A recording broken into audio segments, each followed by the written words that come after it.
everyone, welcome back to a brand new video, and today I'm talking about Goliath at Six Flags Great America in Gurnee, Illinois. I have not ridden this coaster, so I don't really have a concrete opinion about it.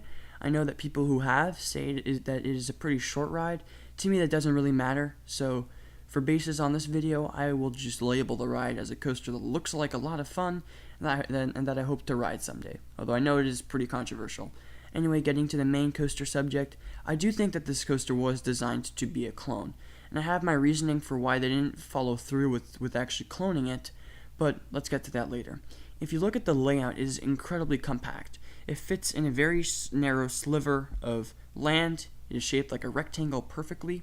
The one thing that makes me question whether or not it was built to be a clone is that it does have an underground tunnel, and to be clear, this actually does go underground. They did do some excavating work for that. That's the one thing that makes me question whether or not this was a clone or not.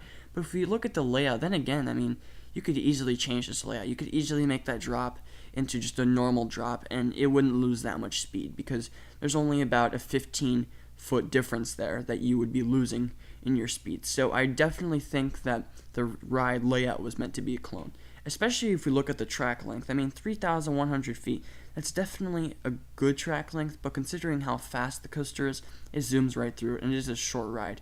If we look at other clonable rides, such as the RMC Raptors, those are also very short rides, but also very compact and narrow.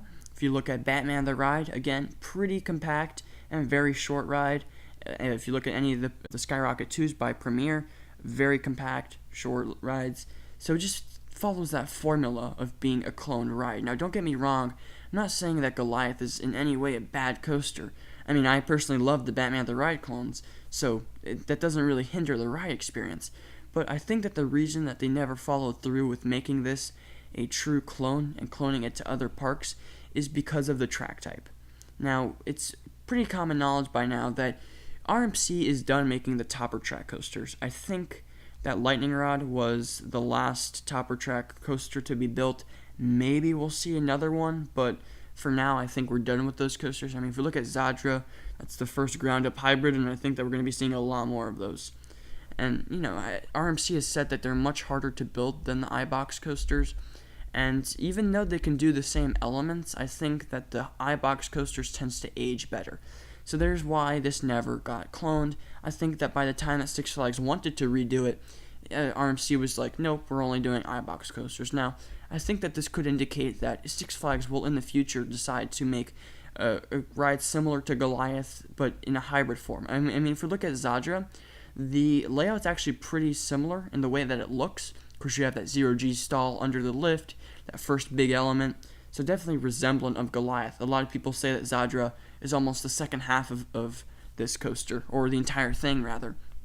So I won't be surprised if Six Flags makes a clonable iBox coaster down the road. So yeah, definitely my analysis of what's up with Goliath at Six Flags Great America. Be sure to like, comment, and subscribe. I'll catch you all next time.